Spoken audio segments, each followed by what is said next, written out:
Bien, bonjour tout le monde. Bonjour particulier aussi à ceux qui nous écoutent fidèlement via les liens sur Internet. Bien, aujourd'hui, on va poursuivre cette lettre aux Corinthiens, hein, cette église à laquelle Paul leur a écrit à nouveau. Puis aujourd'hui, on va voir le chapitre 3, aller jusqu'au chapitre 4, verset 2. Et comme verset thème ou clé, selon la grâce que Dieu qui m'a été donnée, selon la grâce de Dieu qui m'a été donnée, j'ai posé le fondement comme un sage architecte. Et un autre bâtit dessus, mais que chacun prenne garde comment il bâtit dessus. Car personne ne peut poser d'autre fondement que celui qui a été posé, lequel est Jésus-Christ. Et sur ce verset, bon Père céleste, puisses-tu nous aider à comprendre tout, Seigneur, tout sur ce beau fondement, lequel est Jésus-Christ, puis qu'on comprenne toute l'importance à rester sur ce fondement seulement, Seigneur. Merci que tu aies mis à cœur à Paul, poussé par ton esprit, à nous donner ces vérités si importantes. En ton saint nom, Jésus-Christ, notre Maître, notre Sauveur. Amen. Bien, la semaine dernière, qu'est-ce qu'on a appris des enseignements de Paul quand on a regardé le chapitre 2? Bien, Paul nous parlait qu'il y avait des discours, des choses spirituelles pour ceux qui sont spirituels, ceux selon l'Esprit de Dieu, selon les paroles de Dieu, qui nous a été révélées par Dieu, par son Évangile, donné par son Esprit, puis pas par des philosophies ou des théories humaines. Au-dessus de tout ce que les hommes, même les plus grands, auraient jamais pu découvrir ou comprendre sans l'Esprit de Dieu. On a vu, Paul nous disait aussi, qui peut instruire Dieu? Paul nous a parlé aussi, l'homme animal attaché aux choses de ce monde. Il ne comprend pas son évangile, ça lui paraît même une folie. Hein? Ni juif ni grec, un scandale pour les juifs, folie pour les grecs, qui était axé sur la philosophie. Seulement l'Esprit de Dieu qui a parlé peut nous éclairer. La révélation de Dieu est essentielle pour le salut et que ce n'est que par la prédication de Jésus-Christ, celui-là même qui a été crucifié pour nous. Ça ne doit jamais être mêlé avec de la sagesse selon le monde. Pas par éloquence, pas par sagesse humaine, mais en toute simplicité, en toute vérité et conforme à son évangile. C'est ce que Paul apprenait ou rappelait aux Corinthiens. Vous vous souvenez, on a vu aussi pour bien comprendre ce qui est vraiment dit ou écrit, mais on se pose des questions clés, des questions qu'on va revoir ensemble tout au long pour nous aider à rester dans le contexte du texte et des autres textes aussi.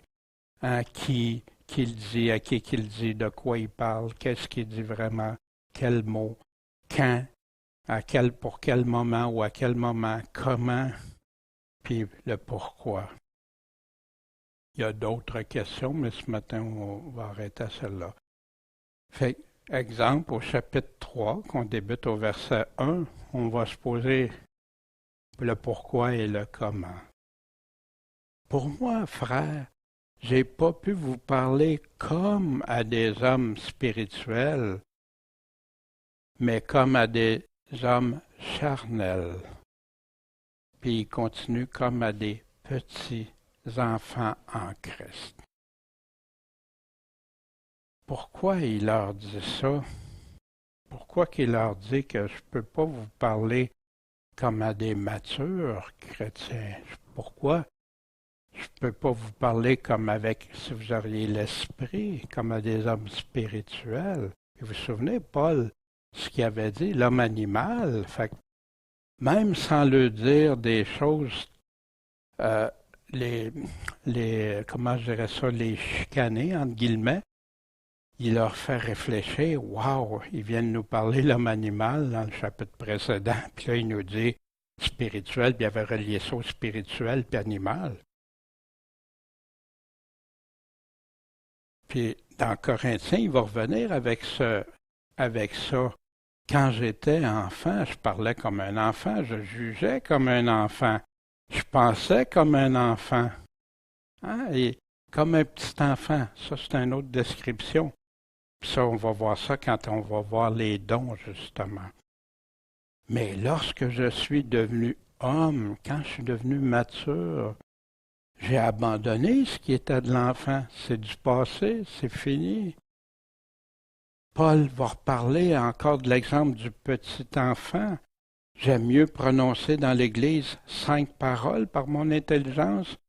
Dans quel but? Afin d'instruire aussi les autres, que 10 000 paroles dans une langue inconnue que les gens ne comprennent pas. Frères, ne devenez pas des enfants. Ici, il va parler quant au jugement. À votre bon sens, à votre comment juger, évaluer. Mais soyez des petits-enfants à l'égard de la malice, du mal. Ça, ne touchez pas à ça. Mais soyez, et quant au jugement, soyez des hommes faits. Et on va regarder ça, bien sûr, quand on va être rendu à examiner tout le contexte et tout. Mais l'image des petits-enfants revient.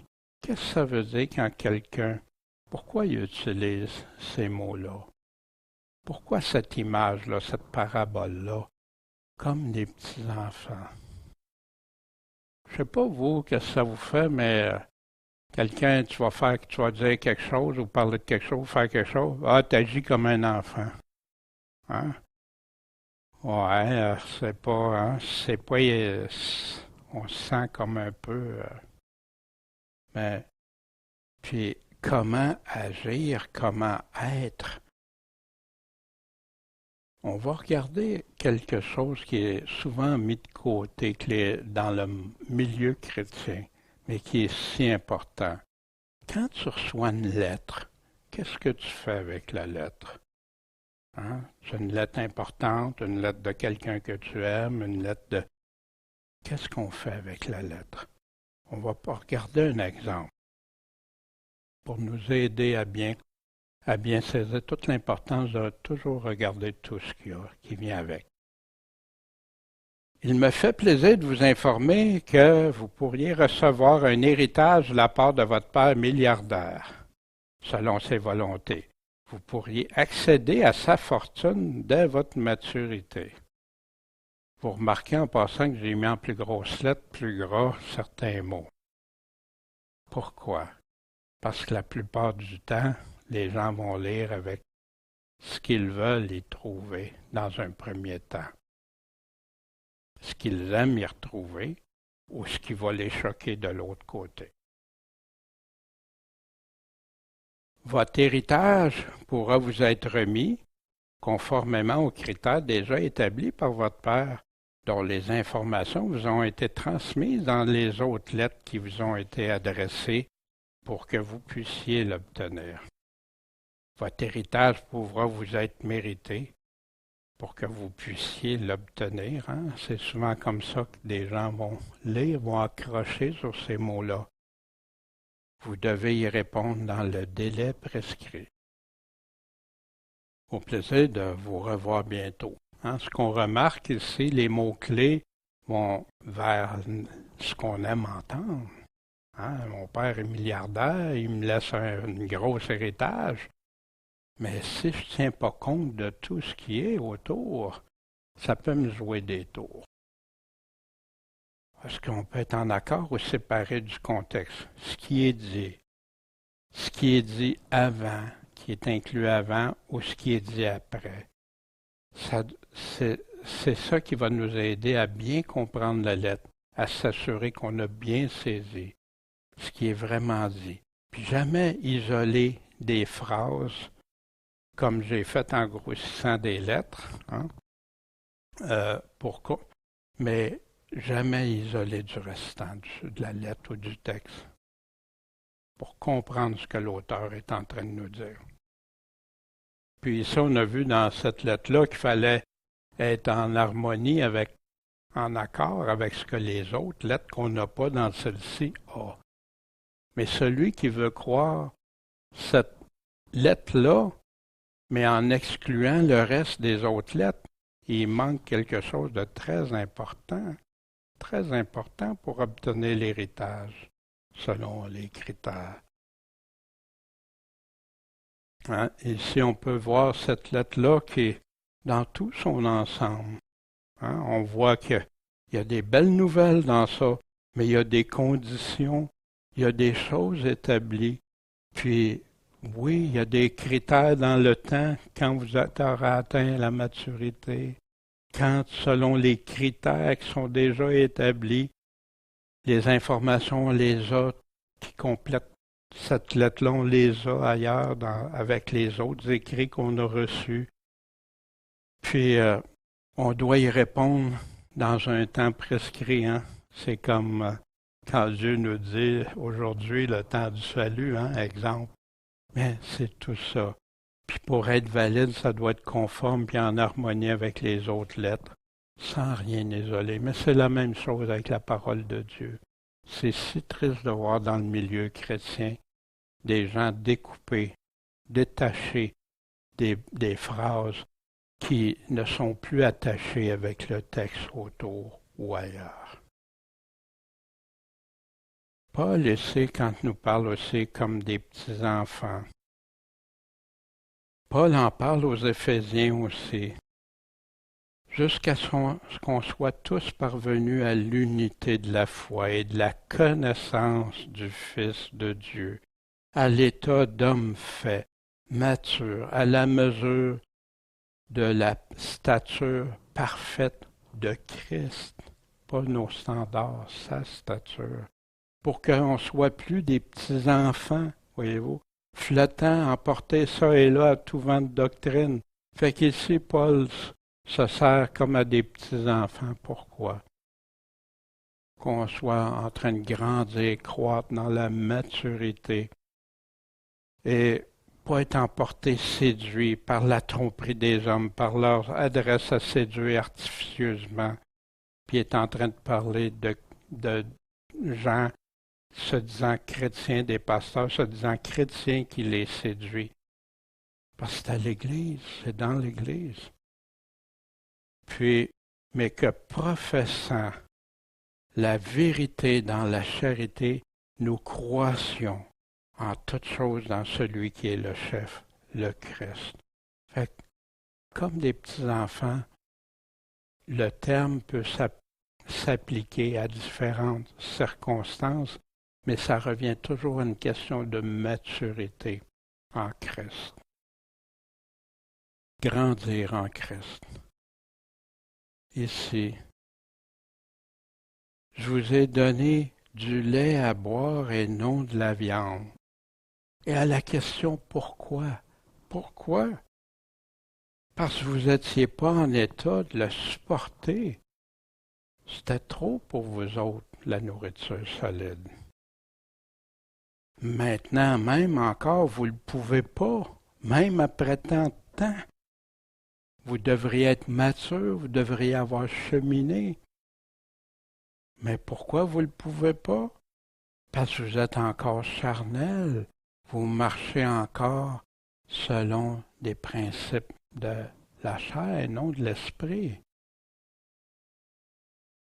On voit ça aussi ailleurs, hein, du lait à des enfants immatures. La lettre aux Hébreux qu'on a vue il n'y a pas si longtemps avant l'Évangile de Luc. À ce sujet, nous avons beaucoup de choses à dire qui sont difficiles à expliquer. Pourquoi ils sont difficiles? Parce que vous êtes devenus lents à comprendre. Comme Paul est en train de dire aux Corinthiens, vous avez même pas, vous allez rester dans votre chair, dans les choses de la chair, au lieu d'avoir grandi dans les choses de l'esprit. En effet, tandis que vous devriez être maître depuis longtemps, vous avez encore besoin d'apprendre les premiers éléments, puis il va en parler, hein, la repentance, baptême, etc. Tout ça, les choses que tu devrais connaître, là. Un chrétien connaît toutes ces choses-là. Je vous invite à aller lire, hein, les versets au-delà de ça, puis qu'il nous donne. Wow, ces choses-là sont élémentaires pour un chrétien. Des oracles de Dieu, de ce que Dieu a dit, de la parole de Dieu. Et vous en êtes venus à avoir besoin de lait et non de nourriture solide. Tu ne peux pas grandir. Tu ne peux pas te nourrir de la bonne façon. C'est bon au début, le lait, mais c'est temporaire. C'est pour en arriver à manger du solide. Or, celui qui se nourrit de lait ne comprend pas la parole de la justice. Ne comprend pas les paroles de Dieu de justice. Pourquoi? Parce qu'il est un petit enfant. Mais la nourriture solide, c'est pour qui? C'est pour les hommes faits, pour ceux qui, par l'habitude, ont le jugement exercé à quoi? À discerner le bien et le mal. Les Corinthiens, la lettre aux Hébreux, puisque Paul dit aux Corinthiens, parle ici des mêmes choses. Sauf un point qu'on va regarder quand on prend tout en considération la lettre. Voici, il lui dit pourquoi. De quoi il est en train de parler. Car puisqu'il y a parmi vous quoi? De l'envie, des dissensions, puis des partis, hein, des partis pris. Est-ce qu'on n'a pas déjà vu ça dans des églises, malheureusement? N'êtes-vous pas charnel? Ce mot-là, que tout chrétien aurait honte de se faire appeler un chrétien charnel. Il y en a d'autres qui disent ça n'a pas de différence, chrétien charnel ou pas, mais non. On va voir quand Paul va nous parler aussi, ceux qui vivent selon la chair restent ennemis de Dieu. Wow, ça fait réfléchir. Paul ne dit pas deux affaires qui se contredisent. Non, il est en train de dire. C'est, moi, si tu m'arrives, tu me dis, Daniel, tu es un chrétien charnel, croyez-moi que ça va me toucher, puis que je vais réagir à aller voir Dieu. C'est-tu vrai que je suis comme ça? N'êtes-vous pas charnel et ne vous conduisez-vous pas selon qui? Dieu? Non, selon l'homme, selon la chair, pas selon l'Esprit de Dieu. Car puis là, il va définir le pourquoi. Les Hébreux, hein, comme des enfants qui avaient du lait et non de la nourriture solide, c'est parce qu'ils ne comprenaient plus la parole, la justice, les paroles de choses. Eux sont ici, Paul est en train de leur parler d'un point spécifique. Pourquoi qu'il le dit comme à des petits-enfants? Car lorsque l'un dit, pour moi, je suis de Paul, et pour l'autre, moi, je suis d'Apollos, n'êtes-vous pas charnel? Encore la question, oui, le mot répété. Et voici, il prend Paul, puis il prend Apollos, deux personnes clés, choisies de Dieu. Puis il va continuer sa pensée. Vous vous souvenez, dans 1 Corinthiens, il nous avait déjà parlé de ça au chapitre 1, 12, 13. Je veux dire que parmi vous, chacun dit, pour moi, je suis disciple de Paul, et moi d'Apollos, et moi de Pierre, Céphas, et moi de Christ. Christ est-il divisé? Vous vous souvenez, Paul C'est-tu Paul qui a été crucifié? Ben non. Puis, avez-vous été baptisé au nom de Paul ou au nom du Père, du Fils et du Saint-Esprit? Hein? Paul, hein, il n'aurait jamais osé blasphémer.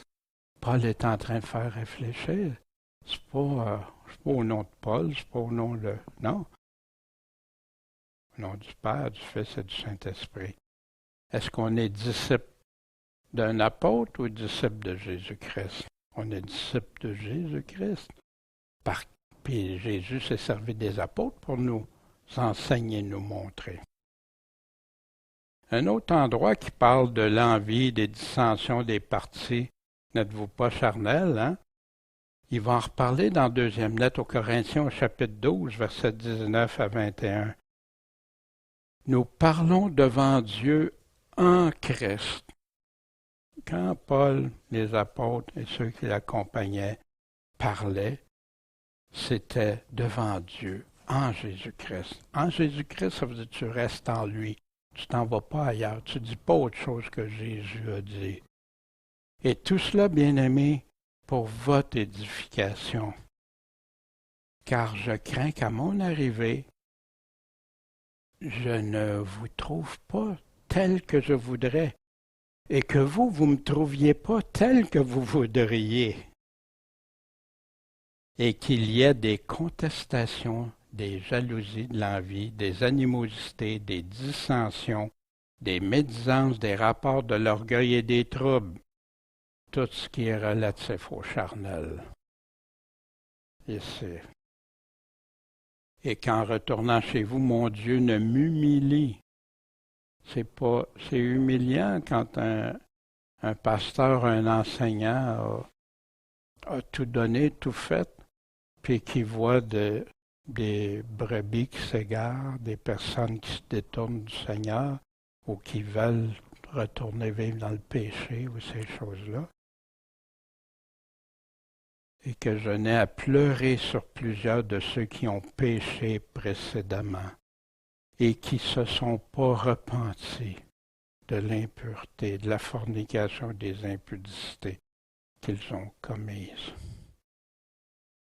Paul n'a jamais appuyé le fait d'être selon la chair charnelle. Jamais, au contraire, il dénonce, il met ça en lumière. C'est quelque chose à bannir de la vie d'un chrétien. Paul en reparle aussi, le fruit des hommes selon la chair, les hommes charnels, comparé aux hommes spirituels, dans Galates au chapitre 5, versets 19 à 22. Or, les œuvres, le travail, les fruits de la chair sont manifestes. C'est quoi l'adultère, fornication, impureté, la dissolution, l'idolâtrie, les enchantements? Puis, il rajoute à ça les inimitiés, des querelles, des chicanes, des divisions, des sectes, qui se séparent, des partis séparés.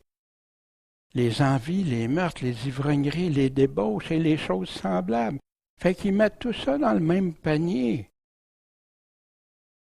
Je vous dis d'avance, comme je vous l'ai déjà dit, que ceux qui commettent de telles choses, ceux qui vivent selon ces choses-là, qui marchent selon ces choses-là, n'hériteront pas le royaume de Dieu.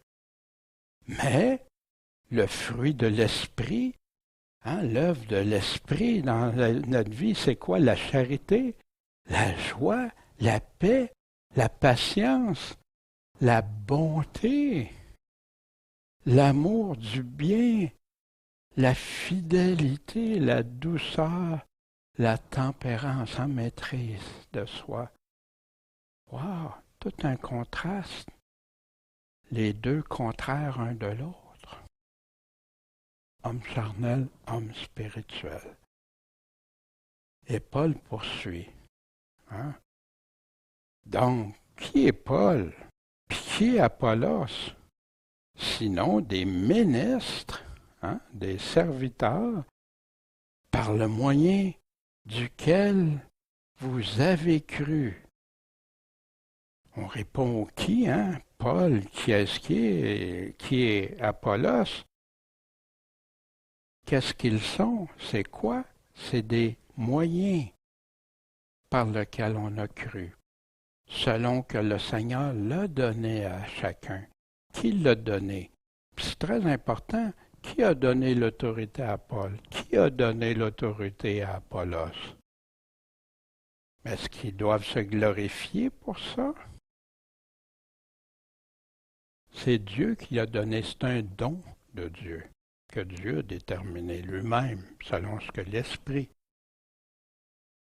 Puis il continue. J'ai planté, puis Paul a arrosé. C'est intéressant ici, Paul fait une autre parabole ou un exemple, une comparaison.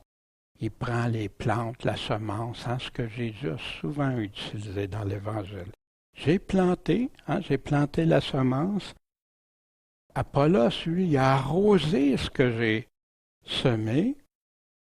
Mais c'est qui donne l'accroissement? Paul? Apollos? Non. Les deux ont été un moyen par lequel Dieu lui a fait grandir la plante. Fait c'est pourquoi, le pourquoi, on voit ça souvent, ces mots-là, c'est pas pour rien ces questions-là, ils sont assez souvent dans le texte, ou d'exemple, le qui, même c'est qui est donc, pourquoi, de quoi il parle, quel mot il utilise, etc. C'est toujours là. C'est pourquoi. Ni celui qui plante, ni celui qui arrose n'est quelque chose. Paul est en train de se glorifier? Non. Mais Paul a reçu l'autorité de Dieu, par exemple. Mais Dieu qui donne l'accroissement. Puis Paul répète. Or, celui qui plante et celui qui arrose sont lequel qui est supérieur aux deux? Sont égaux devant Dieu. Et chacun recevra sa récompense propre, ça veut dire à chacun individuellement, selon quoi son propre travail, sa propre œuvre qu'il va faire.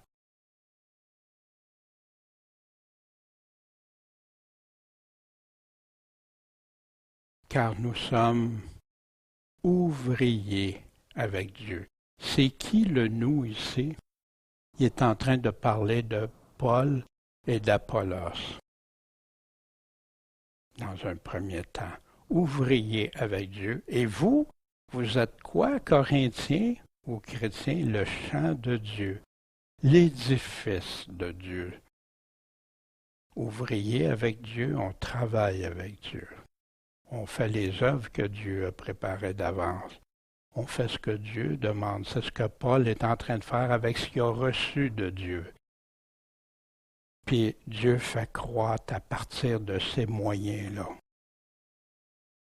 Puis le champ de Dieu, c'est là que les plantes peuvent croître, pousser. L'édifice de Dieu, il va parler du temple de Dieu. Dieu a choisi ses serviteurs qui sont des instruments. Il a choisi ça pour le salut de l'homme, pour les faire grandir. Puis l'efficacité de tout ça appartient à Dieu. Fait que c'est pour ça que les prédicateurs doivent être fidèles à ce que Dieu a dit. Pas se mettre en valeur. D'ailleurs, on voit Paul, la façon qu'il dit. Il ne se met pas en valeur, pas tout. Non. Mais il n'efface pas que ça y a été donné de Dieu. Il n'efface pas que Dieu a donné son autorité, tant qu'il reste dans l'autorité selon Dieu envers les Corinthiens. On va voir plus tard les Corinthiens qui sont en contestation avec l'autorité de Paul. Chapitre 3, on revient. Puis ça y a été selon la grâce de Dieu qui m'a été donnée, selon la faveur de Dieu. Qu'est-ce qu'il a fait selon la faveur de Dieu, sa grâce? J'ai posé un fondement, le fondement, comme un sage architecte, et un autre bâti dessus. Il prend Paul, un sage architecte, il prend une autre image qui fait un fondement, puis Apollos qui va continuer de bâtir dessus. Mais que chacun prenne garde comment il bâtit dessus. Puis, pourquoi qu'il dit ça? Car personne ne peut poser quoi un autre fondement que celui qui a été posé, lequel est Jésus-Christ. Paul a posé le fondement. Apollos a continué à construire dessus. Mais que chacun prenne garde. Puis là, chacun, parce qu'il y en a plusieurs dans l'Église de Corinthe qui veulent enseigner ou qui enseignent ou qui disent des choses, prennent garde comment? Parce que personne ne peut poser autre chose que Jésus-Christ. Le fondement, c'est seulement lui, lequel est Jésus-Christ. Et c'est ça que, malheureusement, qui fait qu'aujourd'hui, il y a beaucoup d'enseignements qui ne viennent pas du fondement. C'est Jésus-Christ qui est la pierre angulaire. C'est Jésus-Christ qui a les paroles de la vie éternelle. C'est Jésus-Christ qui a les paroles de promesse, mais les paroles d'avertissement. Les paroles aussi qui vont permettre à quelqu'un d'être jugé, mais selon ce qu'il a dit.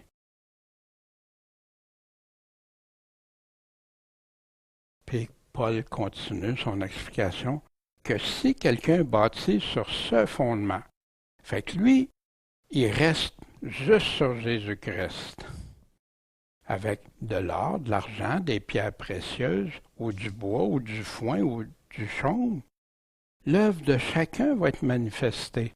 Ça, prenez garde, parce que ce que vous allez faire avec ces enseignements-là, avec ce fondement-là, ce que Jésus nous a dit, c'est-tu du solide? C'est-tu quelque chose qui va résister ou quelque chose qui va partir au vent?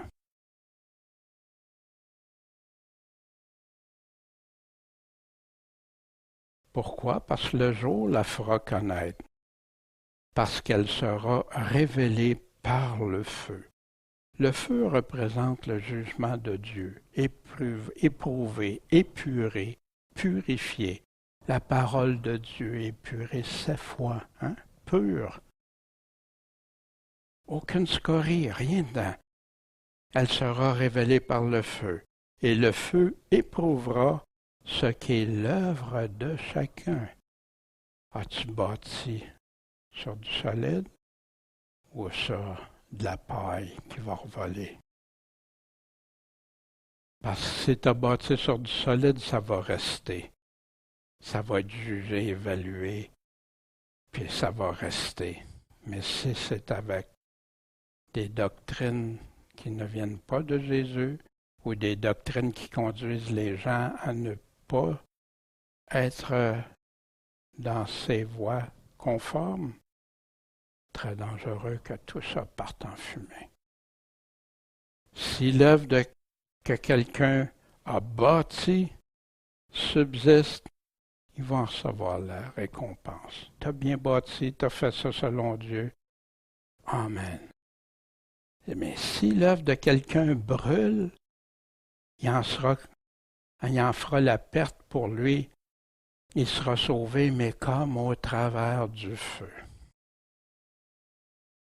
Comme quelqu'un qui se fait rescaper dans un feu, puis qui se fait sortir du feu de justesse. Comme au travers du feu. Ça se peut que tu subisses des choses au travers le feu. Paul prend cette image-là parce que ce qui va partir en fumée, là, ça va faire mal aussi pour ceux qui auront fait ça. Souvenez de Jésus dans Matthieu 5. Celui donc qui aura violé un de ses plus petits commandements. On avait déjà vu ça. C'est quoi les plus petits commandements? C'est-tu de se repentir? C'est-tu de croire en Jésus-Christ? C'est-tu d'aimer son ennemi, aimer son prochain? C'est quoi? Le plus petit, un seul qui nous dit, c'est des plus petits commandements, puis qui aura ainsi enseigné les hommes, sera estimé le plus petit dans le royaume des cieux. Si tu oses changer un des plus petits commandements de Jésus, tu vas être appelé le plus petit. Il ne parle pas des plus grands des grands commandements ici, mais celui qui les aura observés et enseignés, celui-là sera estimé grand dans le royaume des cieux. Comment s'assurer que l'œuvre qu'on pose sur le fondement subsiste? Jésus nous dit dans Jean 12, c'est si quelqu'un entend mes paroles et ne croit pas, je ne le juge pas, parce que je ne suis pas venu pour juger le monde, mais pour sauver le monde. Le verset préféré de beaucoup. Mais Jésus n'a pas fini. Jésus, dans sa lettre, il n'a pas fini. Celui qui me rejette et ne reçoit pas mes paroles. Ça veut dire, Jésus dit ça, mais moi, non. Ça, c'est trop. Ben moi, porter ma croix, non, j'en veux pas. Ou ben non, me débarrasser de ça, non. Celui qui me rejette et ne reçoit pas mes paroles a son juge. C'est quoi son juge? C'est la parole que Jésus a annoncée. C'est elle qu'il jugera au dernier jour.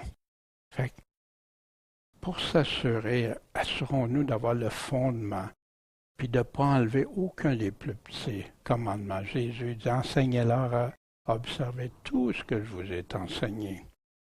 Jamais mêler avec la vérité de la parole de Dieu des choses vaines, incertaines ou qui ont peu d'utilité, de peur de perdre en cela le fruit de leur travail et retarder ou même empêcher l'édification du corps du Seigneur. Puis en conduire même à perdition. S'il y en a qui en conduisent à perdition, on va voir ce que Paul dit de ça. Jésus, le ciel et la terre vont disparaître, vont passer, mais mes paroles, non. Ils vont rester là pour toujours. Puis aussi, à certains pasteurs, si quelqu'un a honte de moi et de mes paroles, il y en a qui choisissent qu'est-ce qu'ils vont dire ceux-là. Non, non, Seigneur, le Fils de l'homme aura honte de lui quand il viendra dans sa gloire et dans celle du Père et des saints anges. Fait que voici, Paul va dire, il est en train de parler de l'œuvre, ceux qui bâtissent, de quelle façon ils bâtissent. Ne savez-vous pas que vous êtes le temple de Dieu? L'endroit où Dieu habite, et que l'Esprit de Dieu habite en vous? Puis il poursuit. Fait que si quelqu'un détruit le temple de Dieu, attaque le temple de Dieu, puis réussit à le détruire, Dieu le détruira. Mais de quoi il est en train de parler? Paul n'est pas sorti du contexte de ce qu'il est en train de parler. Il est en train de parler de ceux qui bâtissent sur le fondement. Il y en a avec des bonnes choses solides, puis il y en a avec des choses qui vont disparaître, mais pas les paroles de Jésus. Si quelqu'un détruit le temple de Dieu, Dieu le détruira. Pourquoi? Parce que le temple de Dieu est saint et vous êtes, il est saint, il est mis à part pour lui. Quand quelqu'un devient chrétien, il est mis à part pour lui. C'est pour ça qu'il est sanctifié, mis à part, puis il se sanctifie toujours de plus en plus pour lui. Et vous êtes ce temple. Qu'est-ce qui arrive s'il y en a qui réussissent avec leur enseignement à détruire ce temple-là? Une grande mise en garde, je crois, que moi, quand j'ai saisi ça, ça m'a fait trembler puis fait regarder, Seigneur, tout ce que je vais dire en ton nom, il faut que ça soit conforme. Une attention aux pasteurs, prédicateurs qui enseignent de façon à détruire ses enfants. Le Nouveau Testament est rempli. D'ailleurs, on va y revenir quand on va dans Corinthiens, on va traiter des prophètes et tout ça.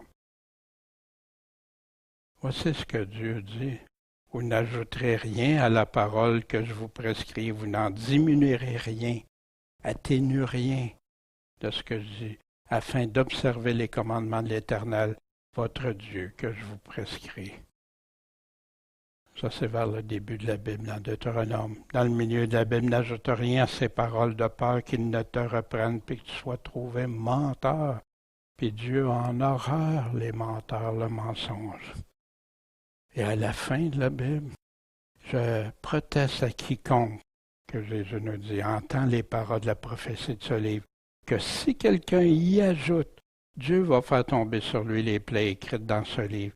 Puis si quelqu'un retranche des paroles du livre de cette prophétie, Dieu retranchera sa part du livre de vie et de la sainteté et des choses qui sont écrites dans ce livre. C'est tellement important quand Dieu parle. C'est ça qui transforme le cœur. C'est ça, cette épée tranchante qui vient nous changer, nous transformer. Que celui qui rend témoignage de ces choses dit « Oui, je viens bientôt », qui dit ça, Jésus-Christ. Amen. Oui, Seigneur Jésus, viens. Et ça, c'est majeur. C'est quelque chose qu'on n'a pas le droit de toucher, modifier, altérer. Puis il continue dans le même contexte que personne ne s'abuse soi-même.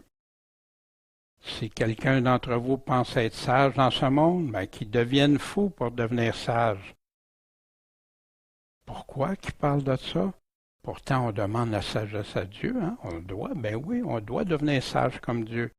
Mais, vous vous souvenez qu'il est en train de parler aux Corinthiens, la folie, c'est comme une folie de Dieu, comparée à ceux qui veulent la philosophie grecque. Mais pourtant, Dieu, non, Dieu est sage. Et voici qui confirme. Car le pourquoi? Car la sagesse de ce monde est une folie devant Dieu. Vous vous souvenez? Il avait parlé que c'était comme une folie. Ce que Dieu a donné dans son évangile, c'était comme une folie pour les hommes. Mais là, maintenant, il dit, la sagesse de ces hommes-là, c'est une folie devant Dieu. Aussi, il est écrit, il surprend les sages dans leur ruse. Hein? Vous vous prenez supérieur, hein? Vous allez m'enseigner, dire que mieux que moi, plus que moi. Dans Proverbe 16, hein? Toutes les voies de l'homme lui semblent pures, mais c'est l'Éternel qui pèse les esprits. Remets tes affaires à l'Éternel et tes desseins seront affermis. Comment on peut faire ça? Sinon que se confier dans ce que lui nous a déjà dit. Lui nous a, ce qu'il nous dit faire, de prendre la doctrine de Jésus-Christ, pourtant que le monde trouve comme une folie. Puis il continue, hein? Et encore, le Seigneur connaît que les pensées des sages sont vaines, hein, qui vient du psaume 94. Les pensées des sages de ce monde, c'est vain devant Dieu. Ça vaut rien, ça pèse rien. Que personne donc ne mette sa gloire dans les hommes, car toutes choses sont à vous. Voyez-vous que Paul n'a jamais changé de sujet? Il est en train de parler, il a parlé de Paul, d'Apollos, puis tout ça, puis toute l'importance, puis de s'en tenir à ce que Dieu nous dit. L'oreille qui écoute la réprimande, qui donne la vie, habitera parmi les sages.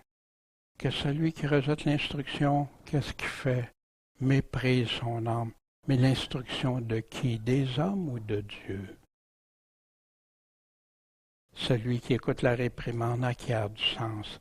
La crainte de l'Éternel enseigne la sagesse et l'humilité va devant la gloire. Ben, Paul nous parlait de ça, de craindre Dieu, parce que ça va passer en jugement. Puis en passant, quand il disait les œuvres hein, qui vont être brûlées, il y en a qui appliquent ça à tout le monde, mais il est en train de parler à qui? À ceux qui enseignent, à ceux qui font de la prédication. C'est de ce contexte-là que Paul est en train de parler. Il y en a qui utilisent ça pour le salut de tout le monde. Non, il est en train de parler spécifiquement des enseignants et tout ça. Puis ici, l'humilité, que personne ne mette sa gloire dans les hommes. Car toutes choses sont à vous. Hein? Dieu a mis Paul, Apollos pour vous autres. Hein? Dieu a mis des enseignants, des prédicateurs pour nous autres. Sauf qu'ils doivent rester sur le fondement. Le psaume 62 nous parle de tout ça. Mon âme se repose en Dieu seul. C'est de lui que vient mon salut, pas des hommes. Lui seul est mon rocher, ma délivrance, ma haute retraite. Je ne serai pas beaucoup ébranlé. Jusqu'à quand vous jetterez-vous sur un homme pour le détruire tous ensemble, comme un mur qui penche, comme une clôture ébranlée? Ils ne font que consulter pour le faire tomber de son élévation. Ils se plaisent aux mensonges de leur bouche. Ils bénissent, mais dans leur cœur, ils maudissent. Pas pour rien que j'ai écrit « Mon âme, repose-toi sur Dieu seul, car mon attente est en lui. Lui seul est mon rocher, ma délivrance, ma haute retraite. Je ne serai point ébranlé. En Dieu est mon salut et ma gloire, mon fort rocher, mon refuge est en Dieu. Peuple, nation, confiez-vous en lui en tout temps, répandez votre cœur devant lui.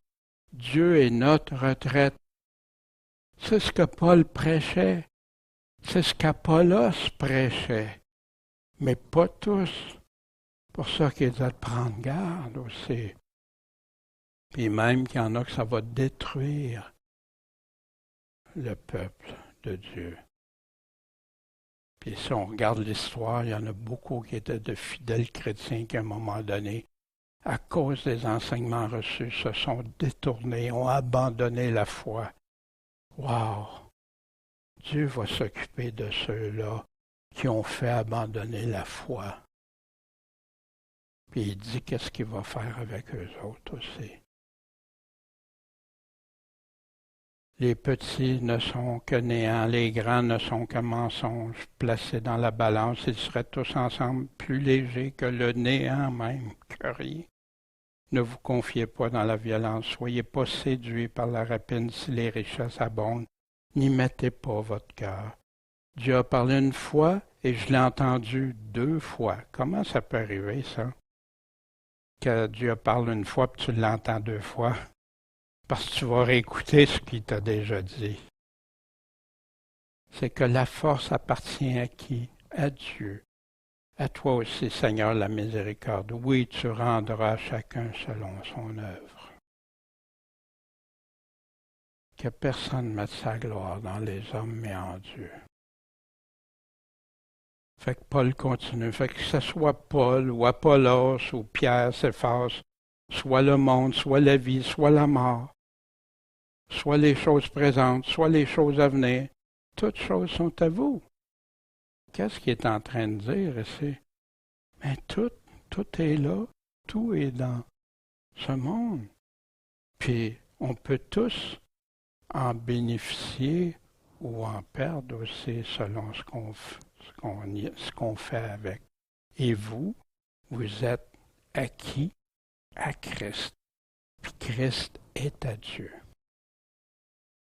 Fait que si on est à Christ, là, tout ce que Paul a dit, ce n'est que pour rester sur le fondement, Christ qui est le fondement, lui seul. Puis je continue avec le chapitre 4, parce que les chapitres ne reflètent pas, ça coupe une lettre en 2 des fois. Puis qu'est-ce qu'il nous affirme que c'est ça?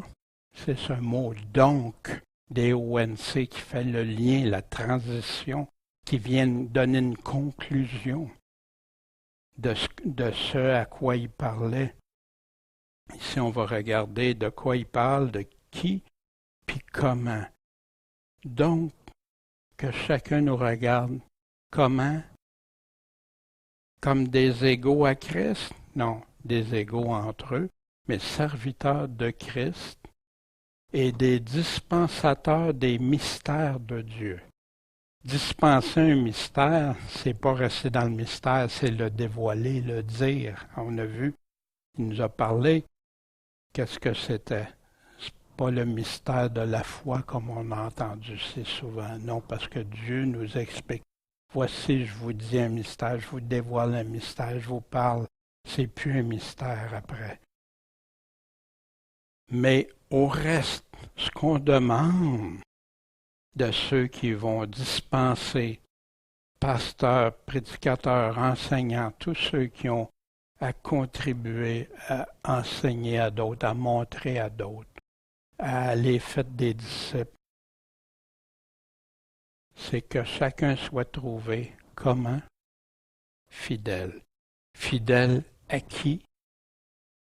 À Dieu, à Christ.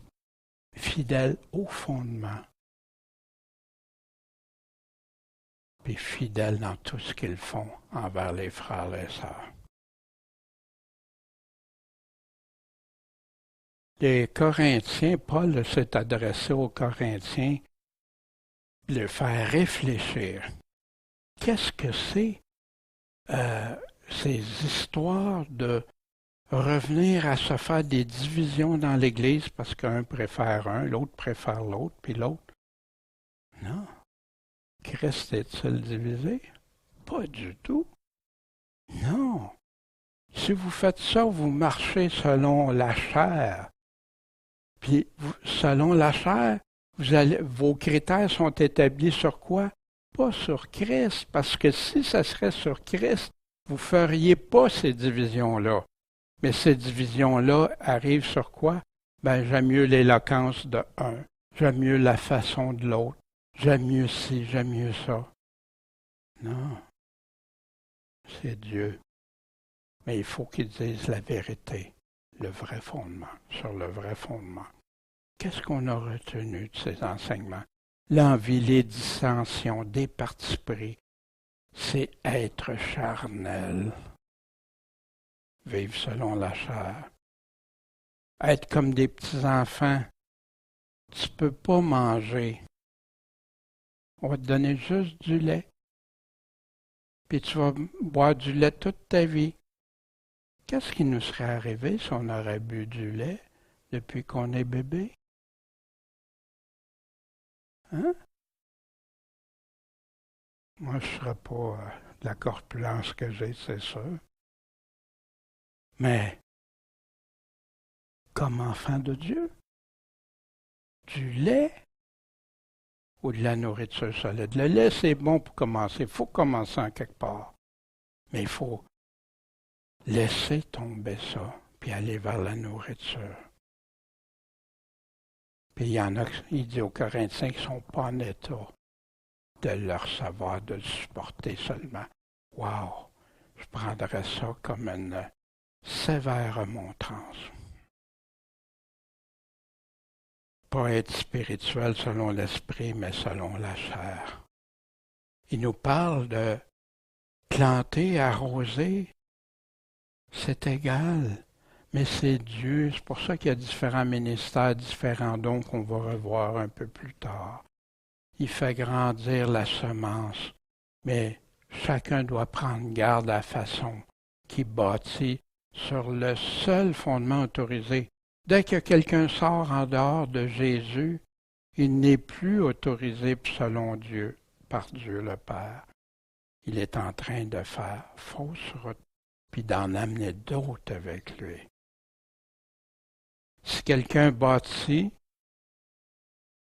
puis que son travail subsiste, il va en recevoir la récompense. Mais si ce qu'il a construit brûle, ça reste pas. Combien qu'il y en a, ils vont avoir prêché, puis ça va faire des chrétiens vains, des chrétiens tièdes, des chrétiens... Wow! Ils vont subir la grande perte. Ils vont être rescapés, mais comme dans le feu. Puis il y en a que s'ils vont trop loin, s'ils détruisent le temple, ben Dieu va détruire ces auteurs-là. S'abuser soi-même, se tromper soi-même, se penser sage, mais en vertu de la logique humaine, de la sagesse humaine, de la théologie humaine, des philosophies humaines, de tout ça. Wow! Ou devenir fou selon Dieu. C'est ça, être sage. Fou selon Dieu, fou de Dieu. Oui. Quelqu'un qui me dirait ça, ben oui, merci. Tu me dis, je suis fou de Dieu. Amen. Fanatique de Dieu. Amen. Conformiste, légaliste. Oui, légaliste. J'aime la loi de Christ. Pas la loi de l'Ancien Testament, que je ne suis pas dessus. Ouais, Dieu, c'est la sagesse de ce monde, c'est une folie devant Dieu. Puis il va même surprendre les sages dans leur ruse. Vous savez, quand il parle aux Thessaloniciens, ceux qui n'ont pas l'amour de la vérité, ceux qui ne reçoivent pas ces paroles, qui ne reçoivent pas l'amour de la vérité, Dieu va les laisser aller. Ils vont se faire surprendre dans leur ruse. Puis, bien sûr, Paul nous parle de ne pas se glorifier dans les hommes. C'est pas dans les hommes, mais dans Dieu. C'est Dieu l'auteur. C'est Dieu le créateur. La responsabilité des dispensateurs, c'est d'être trouvé fidèle. Fidèle à proclamer ses paroles et non les nôtres. Fidèle à vivre selon ce qu'il nous demande. Fidèle à Jésus-Christ. Fidèle au fondement. Fidèle, fidèle, fidèle. La foi. Bien, bon Père Céleste, merci de ta parole. Merci Seigneur, de nous rappeler que c'est toi le fondement. C'est toi qui as raison. Personne ne peut t'instruire. Toi, tu peux nous instruire, Seigneur. Puis je te prie d'amener des ouvriers, de bénir ceux qui travaillent déjà pour toi, proclamer ta vérité et non celle des hommes. Ceux qui sont là, qui ont besoin de toi, ceux qui n'osent pas, Seigneur, donne-leur toute capacité et de me préserver, Seigneur, de jamais aller à bâtir sur du foin du chaume, à bâtir sur toi toujours, Seigneur, pour qu'on puisse tous en être bénis et grandir en toi. Seigneur, merci de ta parole, dans ce solide fondement lequel on peut grandir, être corrigé, pratiquer ta justice, Seigneur, comme Paul le dit à Timothée, Seigneur, en Timothée 3,16. Seigneur, merci. Merci d'être là, d'être fidèle pour nous. Puis nous, garde-nous, aide-nous à rester toujours fidèles en toi, pour toi, puis avec toi. Amen.